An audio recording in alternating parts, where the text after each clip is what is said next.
Hello, welcome to another edition of the Ask Coach Pat Q&A, July 2026. As always, I'm Coach Pat, here to answer your questions regarding fitness, training, nutrition, all those things around personal training. Um, uh, as a reminder, just disclaimer, I am a personal trainer. I am not a doctor. I am not a dietitian. So I cannot prescribe food or anything like that. I'm not here to give highly scientific answers. I'm here to answer everyday questions from everyday people. With that, I am a certified personal trainer, a certified special population specialist. So I am qualified to answer questions from a lot of different people from a lot of different backgrounds, from kids up to older adults, people with different diseases, all kinds of things like that. So I enjoy keeping myself educated by seeking out answers if I don't already know them or refining those answers. To that, it's been interesting hearing the feedback from my clients. Um, Obviously, that's people I hear from about the show. And what I've heard back is that hearing things in a different way kind of helps them to understand or kind of turns on a light bulb sometimes. So the reason I say that is some of these questions, as we go through the months, will start to repeat themselves a little bit. But I think it's valuable that I continue to answer them, even though we've had them before. Maybe the wording might be slightly different, or maybe the answer might resonate with you just a little better. So just to keep that in mind. So first question, I've been working out for months now. How do I know if I should change my program? So typically, people that are first starting will be looking for results too quickly or looking for results the wrong way. Um, Sometimes we have to understand that uh, the results may be coming from better form, just better functionality, and not necessarily lifting a lot of heavier weights or anything like that. Same thing with the scale. You know, you may notice that your weight's not dropping and you hoped it would, but your body's changing. You know, your belt's not as tight anymore, things like that. So if you've been working out for a long time, one of the things we don't want to mistake is boredom with plateauing. Plateauing within your body gets bored versus your brain. So I would encourage people, if you're doing the same program for a while, to see how you can do that program better. Maybe refine it, work on your technique, um, those kind of things first, and then maybe add variations to it from there. We have to understand what our goals are and work towards that. And so if the program fits, the goals that you're trying to reach, then that is the most important thing. Uh, then the program would suit what you're trying to do. So next question. Why do some people get results when they seem like they're doing things wrong? And I combine this with another question I had, which is how much do genetics determine physique? Because they really go together.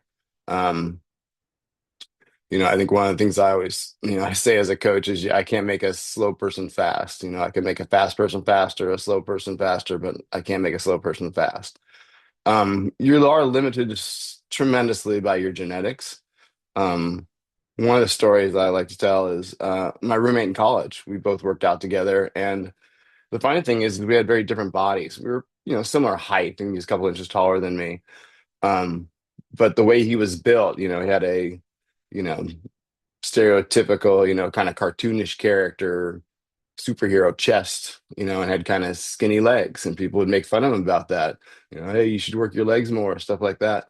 Whereas I was, a rugby player, had grown up playing soccer, things like that. I had genetically had thick legs, and never had a, very picturesque chest. But when it came to the gym, our numbers were pretty similar. He would squat, close to what I would. I would bench press, close to what he did. So, strength wise, there wasn't a lot of difference with us. How we trained wasn't a lot different.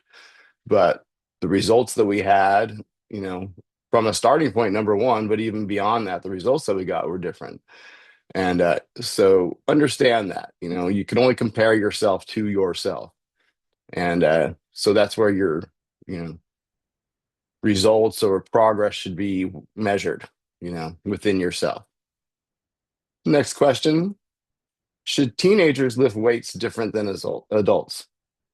Um, so the biggest thing about training, weight training, isn't gender or age, it's what your goals are, what you're trying to do, what you're trying to accomplish, you know.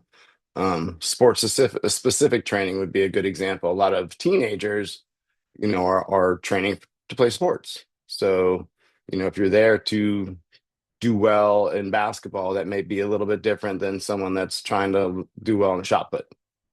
So, and that's where the differences I would say lie. As a teenager, though, what I do think is critical is that you learn proper habits.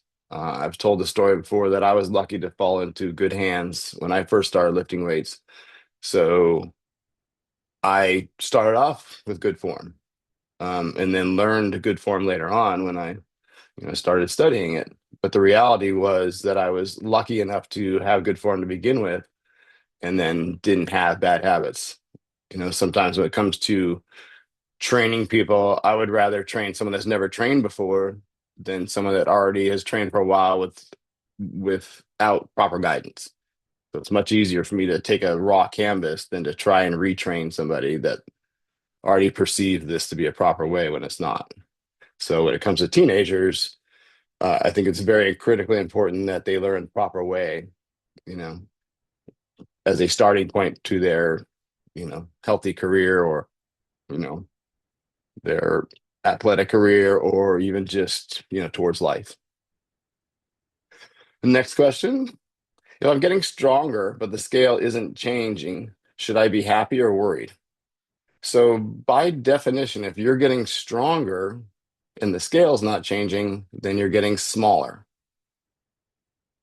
So, for some of you, that might be your goal. For some of you, might not be your goal. So, realize that. Um, Muscle is smaller, more dense than fat. So, if the scale isn't changing and you're getting stronger, presumably building more muscle, then your body is actually getting smaller in dimension. So, like I said, if that's your goal, then you should absolutely be happy about that.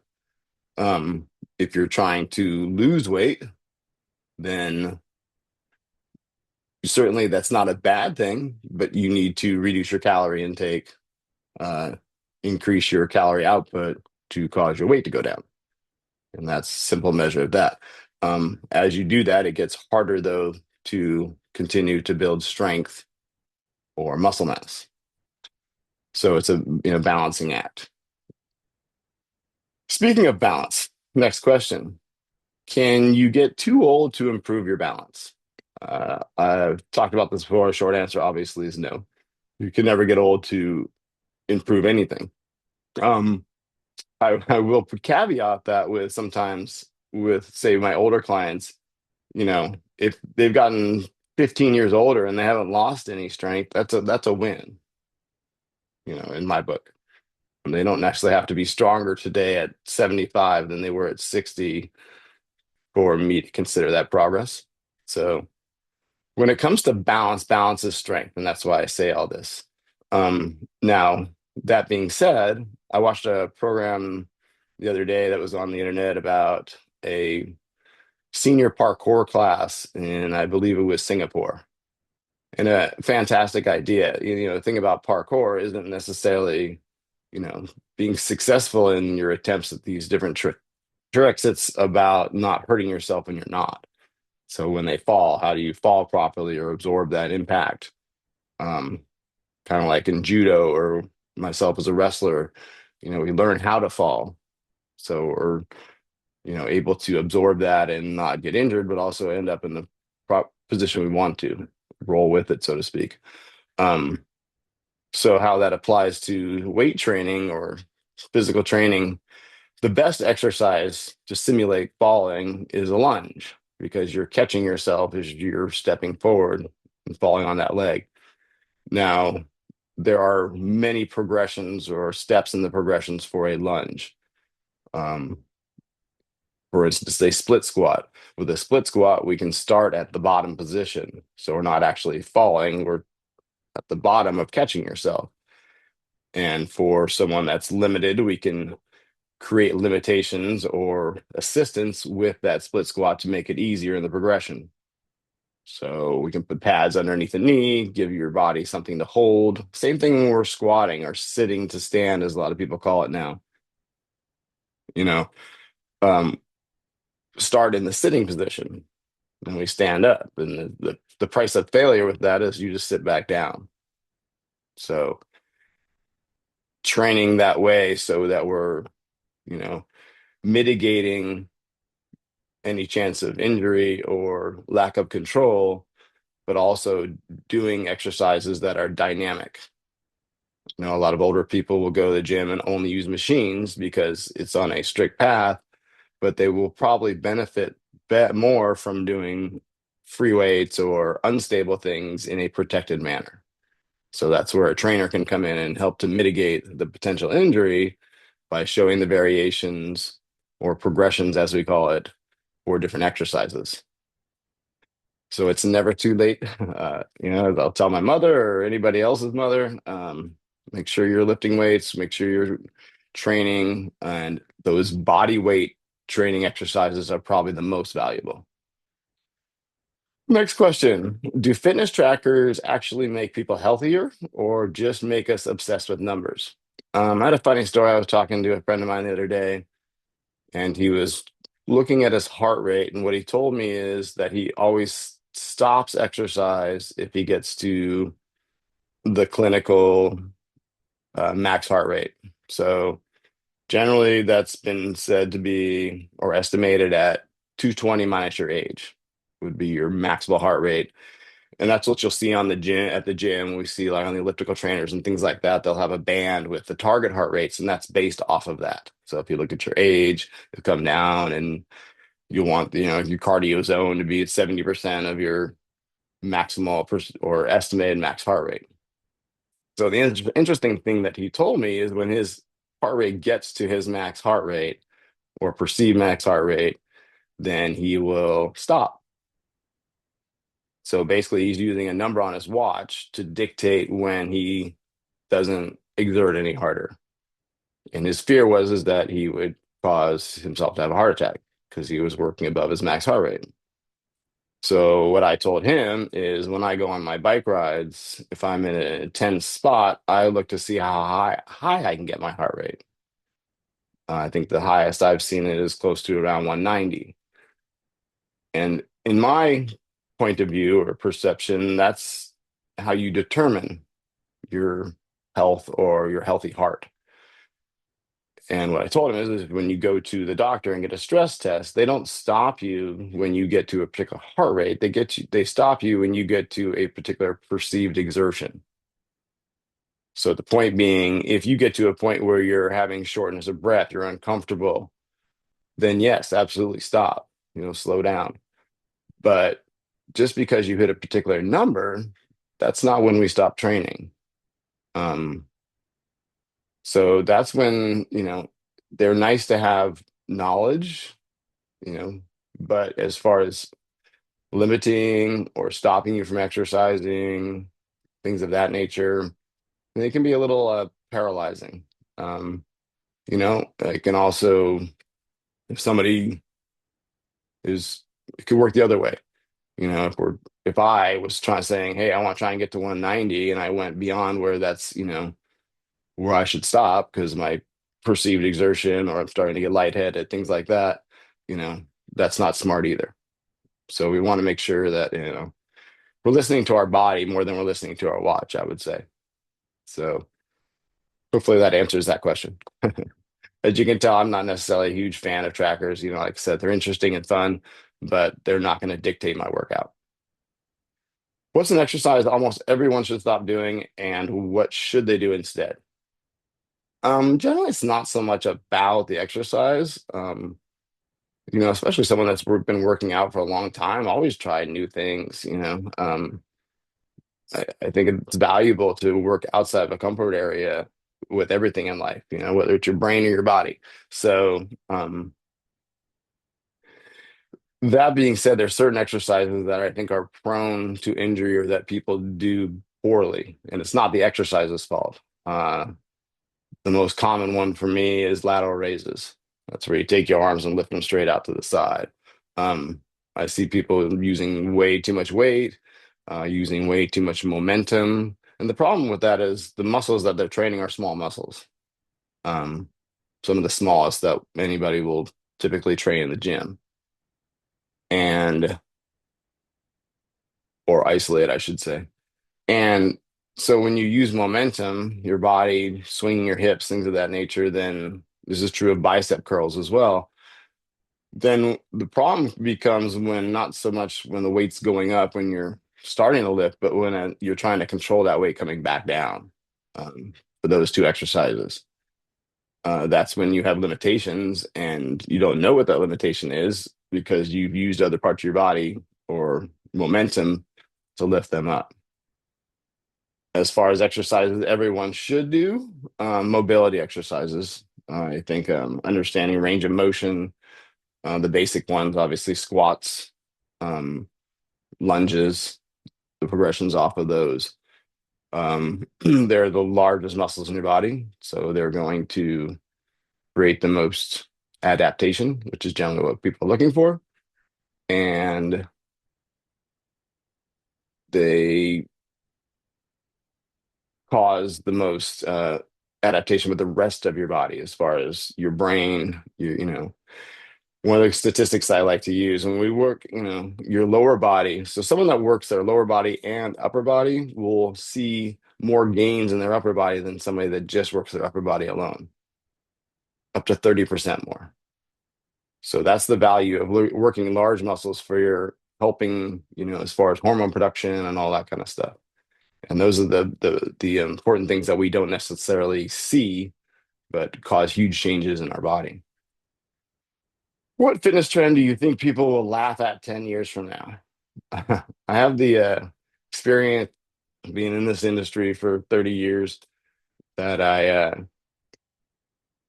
have seen lots of things come and go. Uh, I would say off the top of my head right now, the shaker. I've seen a couple of people talk about this in the last few weeks. I had a client that told me she was on one and really saw some relief in back pain. So I'm not laughing at that. I think that's fantastic. I think that we see um, that type of therapy being used, usually localized um, in PT, chiropractic settings. So as far as therapeutic, I think that probably has some value. But as far as, you know, standing on it and doing a bicep curl, things of that nature, I think that's, it's come and gone a couple different iterations already. So I'm would be surprised if that's something that holds 10 years from now. Um, it's fun. It's fun to watch different things. And again, kind of like I said earlier, definitely should worth trying different things. I think it's fun to do that, keep it interesting for your body, your muscles, all that kind of stuff. Um, Next question. What's this bulge in the middle of my abdomen? I've seen this seems like more lately. I know it was actually the subject of some discussion in the bodybuilding community. And what we're talking about is a bulge in the middle of your abdomen. And I actually have a visual here to show you. Oh no. Let's see if it's going to come in or out. It didn't work very well. Anyway, it's called diastasis recti or diastasis rectus abdominis. I've seen a couple different versions of it, but generally speaking, it's the connective tissue or fascia in between your rectus abdominis, those ab muscles that go vertically up and down, kind of your six pack muscles. You'll have a protrusion there or a bulge, kind of like a oval-ish or football shaped ish protrusion. And it'll push out when you're doing crunches or abdominal exercises like that. Typically common with women, especially after multiple pregnancies, um, and then older men. A lot of times, older men returning to or trying to start a exercise progression or exercise program, and overweight people as well. So those are usually the common people that have them, but it can happen to anybody. So it's not terminal. Basically, what this happens is from doing, the stretching or Valsalva maneuver, sometimes with power lifters. That's why I say in the bodybuilding community, it's started to happen or be a subject of discussion, whether that's a deformity or that it's something that should be judged negatively. Um, as far as its applications to exercise, generally it's not the exercise, it's how we do the exercise. So one of the things that we have to learn to do, and we see this very commonly with all my clients, is holding your breath while you're trying to exert, you know, or exercise. You should always breathe out on exertion, in on recovery. So, for instance, if we're doing a crunch, we want to be blowing out, exhaling as we come up, and inhale as you come back down. If you hold your breath and try and crunch, you create abdominal pressure, and that's why that will release or expand or cause that pressing or pushing in between your abdominals. So we want to control that. One of the ways that we can do that is not actually do movement exercises, but stabilizing exercises. And in general, for abdominal work and getting the results people want, as far as physique, etc., um, and functional strength, doing stabilizing exercises for abdominal areas is actually probably better than movement exercises. So, in other words, a plank or a pike, holding a position or holding your core still while you're moving things around it, farmers carries, things of that nature are probably going to be more effective than actual movement exercises, crunches, sit-ups, leg lifts, stuff like that. And also easier to control your abdomen to not cause that pressure. So once again, it's really not so much the exercise, but doing those stabilizing exercises, it'll be easier to learn how to control yourself, control your abdomen, focus on not moving your abdomen while other things are moving, which is really the major function of your abdominal muscles, holding your body or your core still while things move around it. What's the hardest thing about being a trainer? So I saw this question, and I think I'm going to probably make this the subject of an entire talking point someday, maybe next month. Because there's so many things I would love to talk about as far as being a trainer. And I think it would be an interesting for certainly some of my clients and for you guys. Um, I would say off the top of my head, the hardest thing about being a trainer is the emotional swings of the day. Um, last week and last couple of weeks, I've had, and bear in mind, I don't know these things necessarily when I walk in the door. So I've prepared a workout, what we're doing that day, um, but I don't know their emotional state. And I had a client, that was diagnosed with cancer. I had a client that's mom went into hospice. I had a client whose dog passed away. Um, so how do I deal with those emotions, and change the workout, adapt the workout for, that particular day based on that.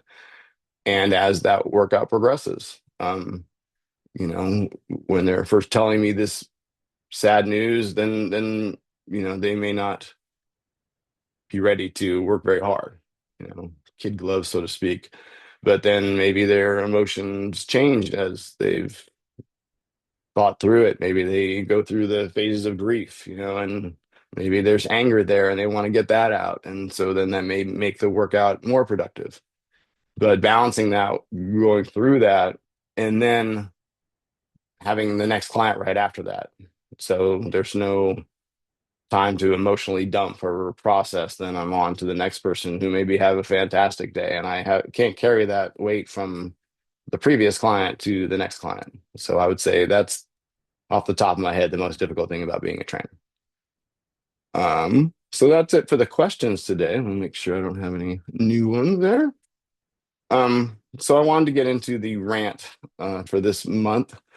I think I'm going to change the name of rant because it seems like that has a negative connotation. People think I'm complaining or bitching and moaning when I go into a rant. It's actually more of a subject discussion point. A lot of times they're based off of blogs or articles I've written in the past, and that's kind of where this one came from. I wrote an article 16 years ago talking about the price of food in comparison, and the comparison at that time was two uh, croissant sandwiches from Jack in the Box and a bunch of food from the grocery store. And basic premise was that the Jack in the Box was cheaper for more calories, more protein, and than the bunch of things I bought from the grocery store to get to that kind of healthy things to get to that same point. And the idea being that, healthy food is n not always the cheapest option. Generally, it's not. Healthy food has expense. Um, the obvious, store expense, but then other things. Um, so a lot of times we judge people based on appearance. We see them, we see that they're overweight, out of shape, and we just assume they're lazy. Um, but that's not always the case, or it's only part of the story.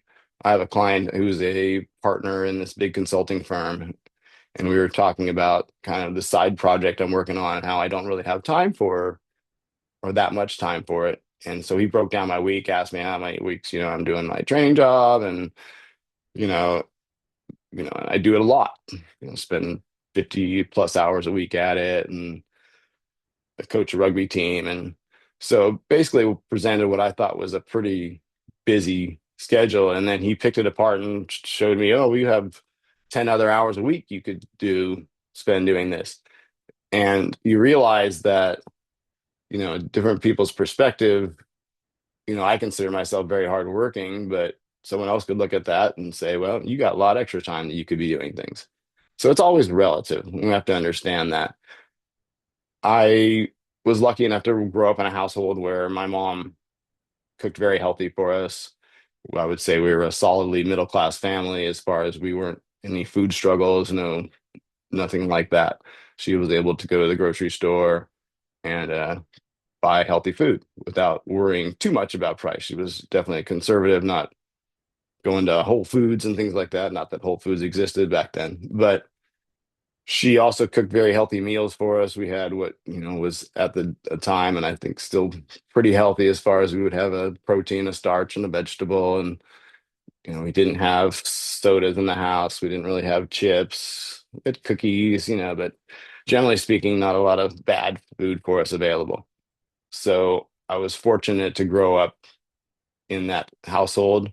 I still was a pretty chubby kid, or certainly when I was younger, but that was just because I like to eat.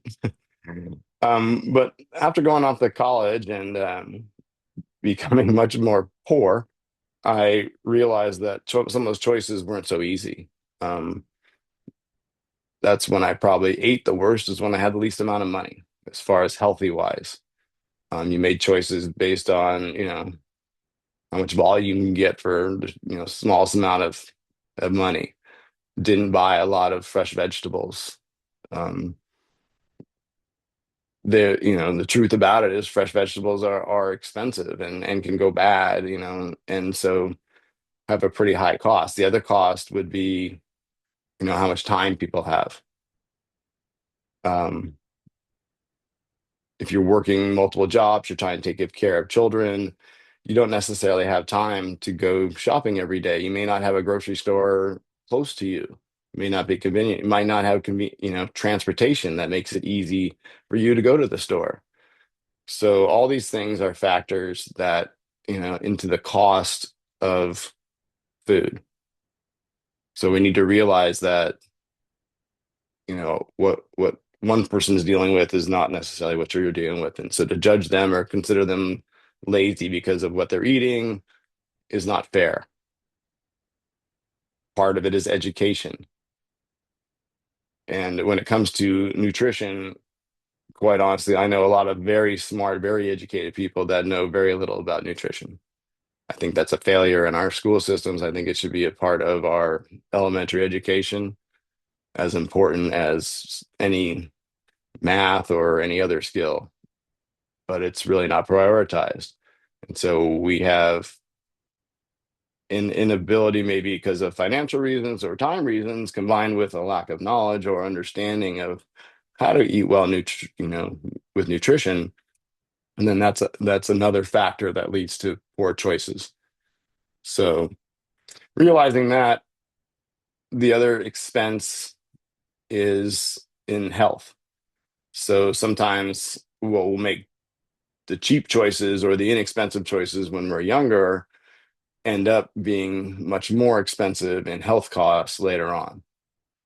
So that's something that we need to consider, understand, and the reason I think education is so important for helping people to make a combination of economic and nutritional, you know, along both paradigms, to understand that, how you can kind of combine the two.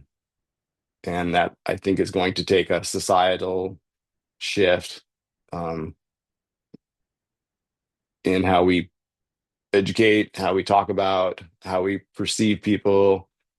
And it's interesting with now GLP-1 drugs coming out that we are creating medication now that I think is, again, avoiding the root of some of these issues. So while I think it's a wonderful thing for certain people, for the very obese, I think it also turns the discussion point away from where it needs to be, and that's back onto education and economics and understanding how they factor in for the people that are struggling with these, choices. I would advise them to try and do the best you can every day. A lot of times people are defeated because of one bad choice, or one, or a particular month where something's bad, going bad financially or emotionally. And it's about winning those, little battles day to day, not worrying about the end game, as far as dealing with, this. So some of the mechanisms or things we can do to help with that would be, having proper things prepared in the house or where you're going to be, whether it's at home or at work. Um, Being able to create convenience by making things more in bulk. So if you're going to make something, make enough that it'll at least give you leftovers to help you not make a poor choice the next day. If you're going to make something for lunch, something that you are could make a habit, having a yogurt, having a protein bar, having, fruit available, making a salad that maybe you leave off the dressing and then you can make a salad big enough that you can have the next day.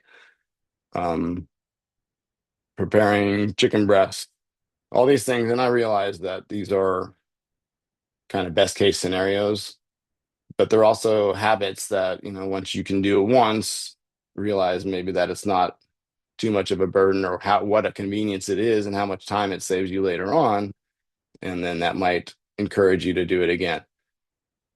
For other people in general, I would say let's not be so quick to judge, uh, and try and maybe the people around you, especially those your friends, your loved ones, think of ways that you might be able to help them and not necessarily judge them or discourage them or make them feel bad for things they already know. That's all I have for this month. Appreciate you stopping by. And please, as always, hit me up, askcoachpat.com, or on all the socials at Ask Coach Pat on Instagram, on Facebook. And please ask me your questions. Come stop by, and I will see you next month.